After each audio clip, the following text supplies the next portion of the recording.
Hey everyone, welcome to the 88 Fitness Training YouTube channel. I'm Camille, this is James, and today we're launching a new video series where we're going to discuss popular exercises and whether they actually produce gains.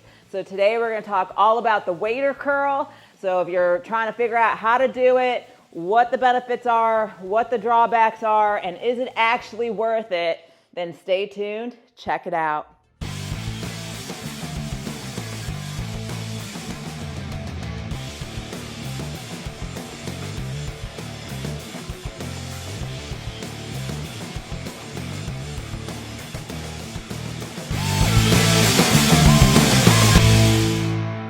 So the exercise of the day is going to be the waiter curl. So this is a bicep exercise, and James is going to demonstrate how it's done for y'all.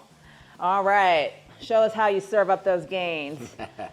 So you can see the dumbbell starts on the tip of his fingers, and then as he flexes the bicep and curls, he comes up onto his pinkies and the outer portion of his hands.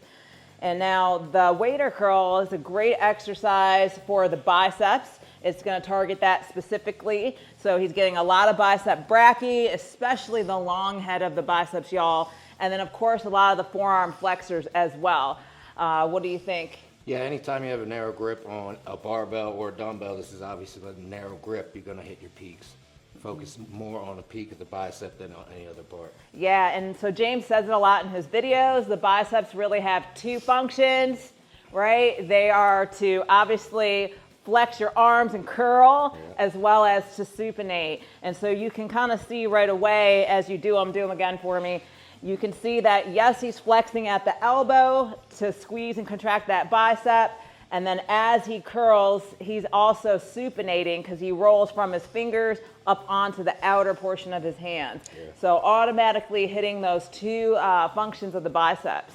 That's like super supination right there. You're really cranking them pinkies up, getting that flat waiter right curl, right? You got it. Now let's go through some of the benefits of doing the waiter curl.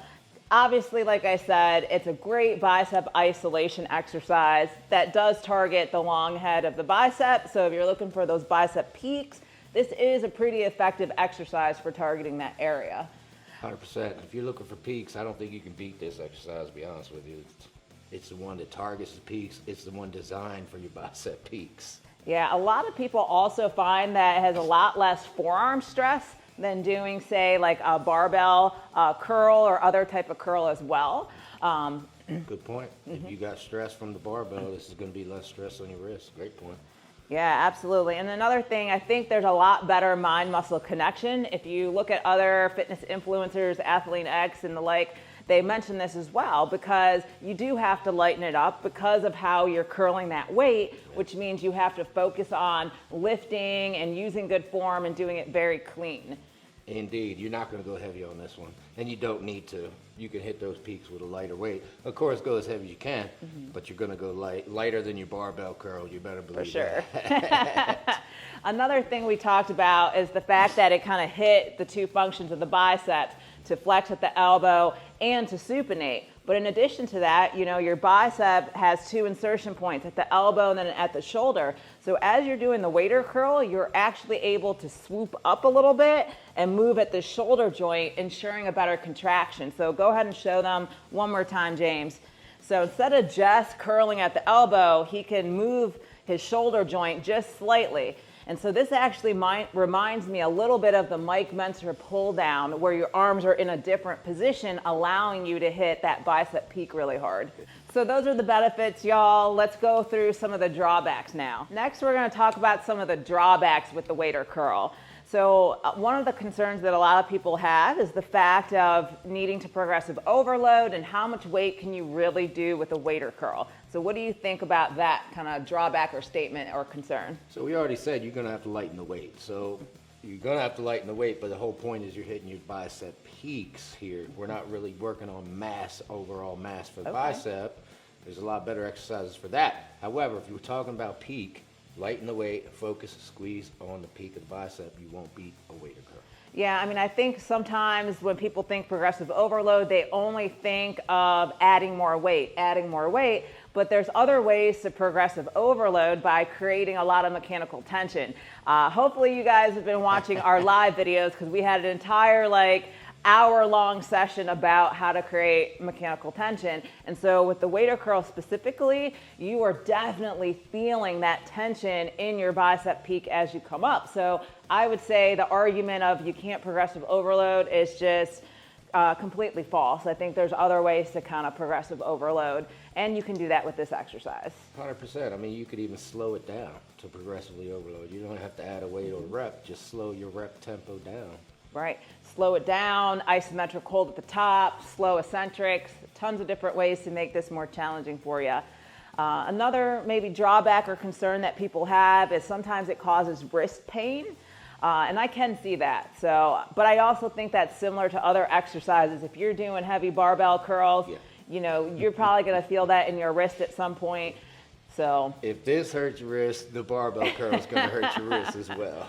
So that might be something that actually, and I know for me, we were trying to film a short and I was doing this with this 30-pound dumbbell. And even though my biceps can handle the 30-pound dumbbell, my wrist and fingers just couldn't. So that actually highlighted a weakness that maybe I need to strengthen up my wrist and my fingers in order to curl more weight and progressive overload that. Grip strength. Yep.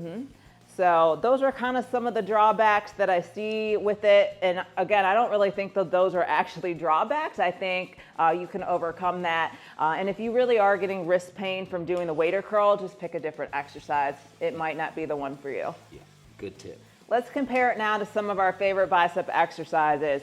So I know we've kind of already talked about barbell curls. I think barbell curls are really great for creating mass for overall bicep brachii, long, short head, brachialis, as well as those forearm flexors. Whereas this one, to me, is a little more specialized at targeting that long head. Good point. You know, as a beginner, you don't really need to target anything. Right. Once you get intermediate advanced, you start seeing weak points. Then you need to target them and fix them. This, to me, you already mentioned earlier, it mimics the underhand lat pull down because you get the top and the bottom of the bicep. Yeah. So, well, we might as well just talk about it. Let's compare it to the Mike Mentzer pull down. Again, Mike Mentzer pull down is really great for targeting that long head of the bicep brachii because you're coming from overhead. You got that narrow, close grip, and you're able to really contract that peak. This is very similar, just in a reverse position. Kind of mimics the move. It really does. I didn't even realize it until you said it earlier in this video, but it really does kind of mimic the same movement. It definitely does. However, it does take the forearms out of it. So sometimes as you're doing the Mike Mentzer curls and you're really trying to crank down those wrists to contract the bicep, you are going to feel your forearms, which is this, I think, puts a little less stress on the forearms, but it does place more stress on the hands and wrists. So it's kind of a trade-off, I would say, in that regard. Yeah. Let's compare it now to maybe the preacher curl. So preacher curl is another great long head exercise. With that one, I think the argument would be is maybe you can get more stretch. But at the same time, when you think about the waiter curl, a lot of people say, well, you don't have that stretch at the bottom. But what is one of James's favorite things to tell you guys about doing bicep curls? Keep tension on the bicep. Yeah, because down here, it's dead space. We don't have tension on our biceps. So you really should be starting the waiter curl with tension on the biceps. In fact, go ahead and show them what we're talking about there. So down here like this, his biceps, they're not contracted at all. So he wants to flex the elbow slightly. Now he's got that tension on the bicep. Now he can curl all the way up. So again, I think, that argument, there's not enough stretch. Yes, that's true, but you can still have tension on that bicep as long as you're not bringing this dumbbell all the way down. Yeah, and it's a completely different move than preacher curl. I like them both. I gotta be honest, I love both those exercises. I do. I probably like the preacher curl a little more, if I'm being honest, but this is still a great exercise when targeting that long head. What do you think about this compared to just standing bicep curls? Dumbbell? Yeah. Same. I mean, you're going to get more mass, more size, and more strength from the two dumbbells, curl them supinated. Right. but you're not going to hit your peaks. Right. Like you will with the waiter curl. So pretty much same as the barbell curl. You're going to build up bigger arms, more mass, but if you need peaks, and I need peaks. I'm not sure he needs peaks. He's got 18-inch arms, y'all. I need peaks. But yeah, those are all good points, you know. In terms of comparing it to a hammer curl, I would say those are just completely different exercises. You know, the hammer curl is geared towards width. This is geared towards height. So it's completely different in that regard. But yeah, there you have it. So that's the waiter curl in comparison to some of our other popular bicep exercises. All right, y'all, the moment you've been waiting for. Are they worth it? So in Camille's opinion, and I think James's opinion, yes, absolutely. The waiter curl is worth it. It's a great hypertrophy exercise, but for the long head of the bicep. So in my opinion, if you're looking to grow your bicep peaks, this is a absolutely must-do exercise for your arms. Yeah, you said it. Is it worth it for bicep peaks? 100% hashtag yes. You want bicep peaks, waiter curls are 100% worth it. Yeah, it's a great specialty exercise. Now, if you're looking for mass, this is not going to fit the bill. Like, go back to your regular curls, your barbell curls, hammer curls, all that good stuff. But if you want that bicep height, then yes, absolutely incorporate waiter curls into your workout. Let's go ahead and recap this video. So today we talked about the waiter curl, a really popular bicep exercise, and whether it actually produces gains. Is it worth it? You know, sometimes you see these exercises on social media and you're asking yourself, yeah, that looks cool, but does it actually produce gains? Because who wants to go to the gym and waste their time? Certainly not me, certainly not James. So we showed you what the waiter curl was, how to do it. We talked about the different functions of the biceps, which check in the box, it hits both. And not only does it hit, you know, flexing at the elbow and supination, you can also flex at the shoulder joint and swoop up as you supinate, making it a really effective exercise for targeting that long head of the bicep. Then from there, we talked about the benefits, the drawbacks. You know, I think a lot of the benefits definitely make sense. The drawbacks, a lot of people have strong opinions there, but remember what we said, like, you can progressive overload this, right? So don't use that as an excuse. Mechanical tension and incorporating intensifying techniques like slow negatives, isometric holds are great ways to make this more challenging. I mean, you can go old school and add a rep or a weight. It's not hard to progressively overload waiter curls.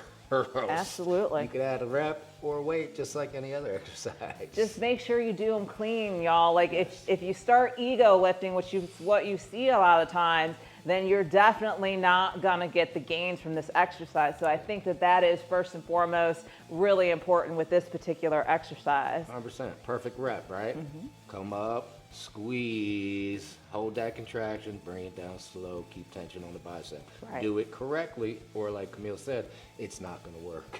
Yeah, and if you're trying to compare your weights to like a normal bicep curl, barbell curl, you're gonna be way lower.